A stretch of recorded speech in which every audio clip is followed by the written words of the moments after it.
بسم اللہ الرحمن الرحیم۔ السلام علیکم ورحمۃ اللہ وبرکاتہ۔ نحمدہ ونصلی علی رسولہ الکریم، اما بعد۔ اللہ نے پیغمبروں کو دنیا میں کہاں کہاں بھیجا؟ حضرت آدم علیہ السلام نے رسول اللہ صلی اللہ علیہ وآلہ وسلم کا مبارک نام عرش پر لکھا ہوا دیکھا تو اللہ تعالیٰ نے حضرت آدم علیہ السلام سے فرمایا، اگر محمد صلی اللہ علیہ وآلہ وسلم نہ ہوتے تو میں تم کو بھی پیدا نہ کرتا۔ یہ بات اظہر من الشمس ہے کہ سب انبیاء کرام علیہ الصلاۃ والسلام دین کی دعوت کا مقدس فریضہ ادا کرنے کے لیے مبعوث ہوئے۔ وہ مخلوق کو اللہ سے ملایا کرتے تھے۔ اللہ جل شانہ نے دنیا میں انسانوں کی ہدایت کے لیے کم و بیش 1,24,000 پیغمبر اور رسول بھیجے، جن میں سے صرف 25 کا ذکر قرآن کریم میں موجود ہے۔ ان سب کا ایک ہی پیغام تھا کہ اللہ کی عبادت کرو، شرک مت کرو، حرام کاموں سے خود کو بچاؤ۔ اللہ تعالیٰ نے واضح طور پر یہ فرمایا کہ ہم نے ہر قوم اور قبیلے کے اندر اسی قوم سے تعلق رکھنے والے پیغمبر کو ان انسانوں کی ہدایت کے لیے بھیجا تاکہ وہ انہیں اپنا سمجھ کر اللہ کے پیغام کو اپنائیں۔ رسول اللہ کے پیغمبر ہی ہوا کرتے تھے، مگر اللہ کی کتاب اور نئی شریعت کے ساتھ دنیا میں آتے تھے اور ان کے آنے کے بعد پچھلے رسول کی شریعت منسوخ ہو جاتی۔ مثال کے طور پر تورات جو کہ حضرت موسیٰ علیہ السلام پر نازل ہوئی، ان کے بعد آنے والی رسول حضرت عیسیٰ علیہ السلام پر انجیل کے نازل ہونے کے بعد یہ منسوخ ہو گئی، کیونکہ اب اللہ کا نیا قانون انجیل مقدس تھا جسے یہودی قوم نے نہیں اپنایا۔ اسی طرح سے رسول اللہ صلی اللہ علیہ وآلہ وسلم پر قرآن پاک نازل ہونے کے بعد پچھلی تمام شریعت یعنی انجیل مقدس تورات کو منسوخ کر دیا گیا، کیونکہ اب قیامت تک آنے والے لوگوں کے لیے اللہ کا قانون شریعت صرف قرآن پاک ہی ہے۔ رسولوں کا انکار کرنے پر ان قوموں پر اللہ کا عذاب نازل ہوتا ہے۔ محترم ناظرین، آج کی اس ویڈیو میں ہم قرآن و حدیث اور اسلامی حوالوں سے یہ جاننے کی کوشش کریں گے کہ اللہ نے اپنے مشہور ترین پیغمبروں اور رسولوں کو دنیا کے کن کن حصوں کے کون کون سے ممالک، کون کون سے شہروں کے اندر مبعوث فرمایا۔ حضرت آدم علیہ السلام کے سری لنکا میں ایک پہاڑی پر آپ کے قدم کے نشان موجود ہیں جو یہ بتا رہے ہیں کہ دنیا کے پہلے انسان، پہلے پیغمبر اور ہمارے باپ حضرت آدم علیہ السلام کو دنیا میں اتارا گیا اور اس پہاڑی کا نام آدم سپیک ہے۔ حضرت ادریس علیہ السلام کو موجودہ عراق کے اندر لوگوں کی ہدایت کے لیے بھیجا گیا تھا، مگر بعد میں وہ مصر کی جانب اپنے ماننے والوں کے ہمراہ ہجرت کر گئے اور یہاں پر اللہ کے دین کی تبلیغ شروع کر دی۔ وہ آدم علیہ السلام اور ان کے بیٹے شیس علیہ السلام کے بعد انسانوں کے تیسرے پیغمبر تھے، جن کا ذکر قرآن پاک کے اندر بھی موجود ہے۔ حضرت نوح علیہ السلام کو موجودہ دور کے عراق کے اندر انسانوں کی تبلیغ کے لیے بھیجا گیا تھا، اور وہ بھی اللہ کے رسول تھے جن پر کئی صحیفے نازل ہوئے۔ تاریخی حوالوں سے ہمیں پتہ چلتا ہے کہ آپ کی دعوت کی تبلیغ ہندوستان کی سرزمین تک جا پہنچتی ہے، جس کا ثبوت ہندوؤں کی مقدس کتابوں کے اندر موجود ہے، اور یہ تمام وہ واقعات ہیں جو کہ قرآن پاک کے اندر بالکل اسی طرح سے موجود ہیں۔ مثال کے طور پر طوفان نوح کی پیشین گوئی، حضرت آدم علیہ السلام کی تخلیق، اماں حوا کی تخلیق اور حضرت نوح کے بیٹوں سے ایک بار پھر سے انسانیت کی شروعات۔ حضرت نوح علیہ السلام کی قوم بھی آج کی ہندو قوم کی طرح پتھروں کی خدا بنا کر پوجا کرتی تھی، اور یہ پتھر اصل میں نیک لوگوں کی تصویریں تھیں جو اس قوم کے درمیان رہ کر انہیں تبلیغ کیا کرتے تھے، مگر ان کی وفات کے بعد ان لوگوں نے ان کی شکلوں کو پتھروں پر تراش کر ان کی عبادت شروع کر دی۔ حضرت ہود علیہ السلام کو موجودہ دور کے یمن ملک کے اندر قوم عاد کی ہدایت کے لیے بھیجا گیا تھا،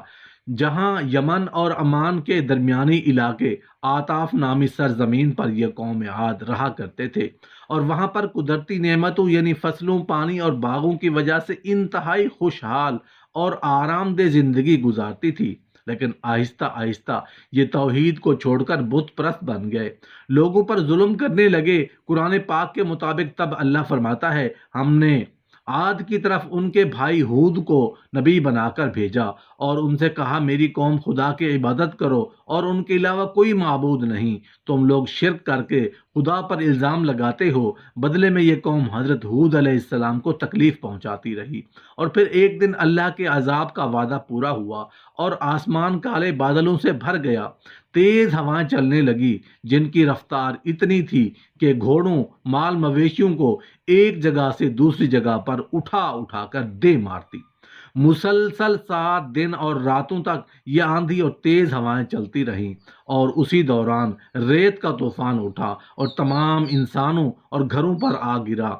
سب لوگ مارے گئے۔ اس واقعے کے بعد حضرت ہود علیہ السلام سرزمین ہجر موت کی طرف چلے گئے اور وہاں پر اپنی باقی عمر گزار دی۔ ہجر موت یمن کے ایک علاقے کا نام ہے، جیسا کہ آپ نقشے پر دیکھ سکتے ہیں۔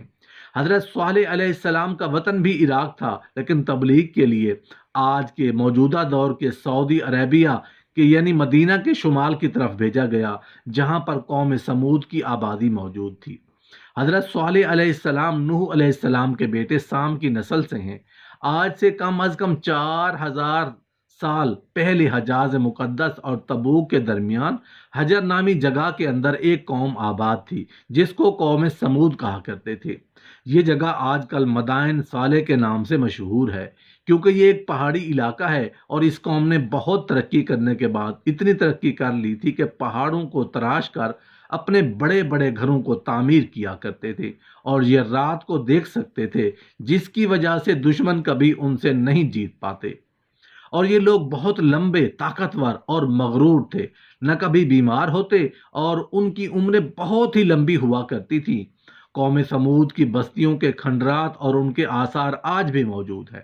قرآن کریم کے مطابق حضرت صالح علیہ السلام نے اپنی قوم سے ایک اونٹنی کو نہ مارنے کی درخواست کی تھی، لیکن انہوں نے اللہ کا یہ حکم نہ مان کر اس اونٹنی کو مار ڈالا۔ پھر اللہ تعالیٰ نے اس نافرمانی کی وجہ اس پوری قوم پر عذاب نازل کیا اور یہ صفحہ ہستی سے مٹ گئی۔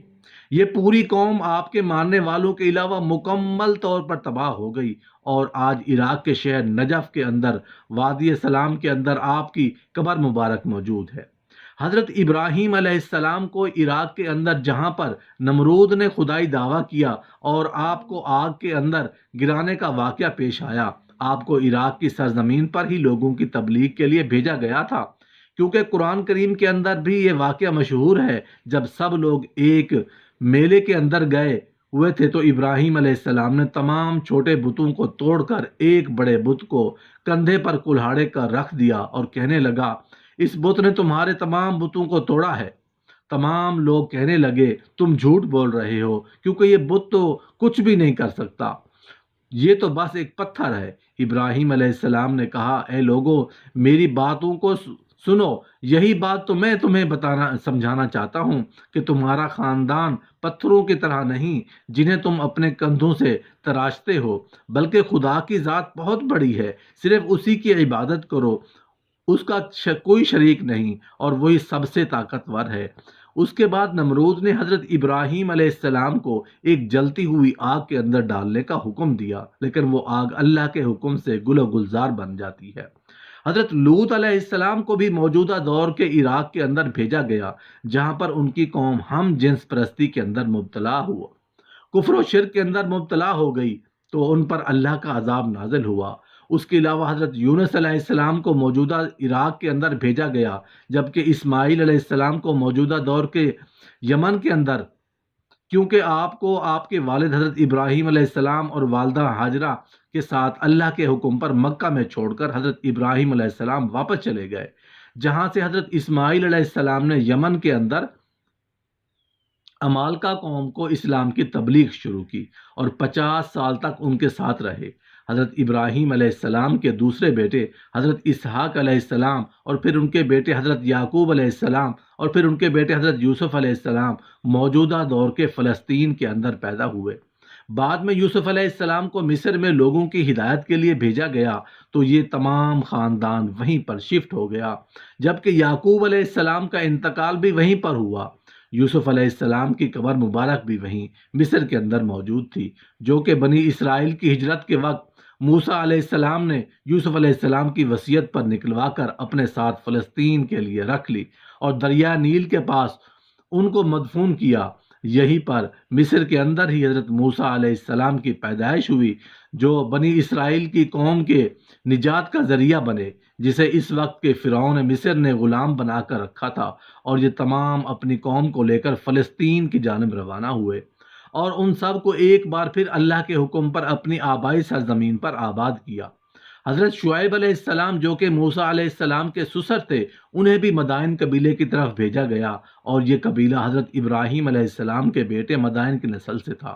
جو کہ ان کی تیسری بیوی کتورہ سے پیدا ہوئے تھے۔ اس لیے حضرت ابراہیم علیہ السلام کا یہ خاندان بنو کتورہ بھی کہلاتا ہے، اور یہ بنو کتورہ خاندان اپنے سوتیلے بھائی حضرت اسماعیل علیہ السلام کے پہلوؤں میں حجاز کے اندر آ کر آباد ہو گیا تھا، اور یہی خاندان آگے چل کر ایک بہت بڑا قبیلہ بن گیا۔ حضرت شعیب علیہ السلام چونکہ انہی نسل اور قبیلہ سے تھے، اس لیے ان کی تبلیغ کے لیے ان کو چنا گیا، اور یہ ان قوم کے لیے پیغمبر تھے۔ حضرت موسیٰ علیہ السلام اپنی قوم بنی اسرائیل کو لے کر فلسطین کے اندر یا پھر اپنی آبائی زمین پر ایک بار پھر سے آباد ہوئے، تو اللہ نے اس قوم کے اندر ایک کے بعد ایک بے شمار پیغمبر اور رسول بھیجے، جن کے اندر حضرت عزیر علیہ السلام، حضرت الیاس علیہ السلام، حضرت زکریہ علیہ السلام اور ان کے بیٹے حضرت یحییٰ، اور ایسے بے تحاشا پیغمبروں کے علاوہ حضرت عیسیٰ علیہ السلام کو بھی رسول بنا کر بھیجا، جس کا اس قوم نے انکار کر دیا۔ اور اس کے بعد سب سے آخر میں نبی آخر الزماں نبی کریم صلی اللہ علیہ وآلہ وسلم کو مکہ شہر میں آخر کار نبوت دے کر اور آخری رسول بنا کر بھیجا گیا۔ ویسے تو آپ کو نبوت مکہ کے اندر ملی، لیکن آپ کی زندگی کے پورے 10 سال مدینہ شریف شہر کے اندر گزرے، اور آپ کی وفات کے بعد بھی آج آپ کی قبر مبارک سعودی عرب کے شہر مدینہ منورہ کے اندر موجود ہے۔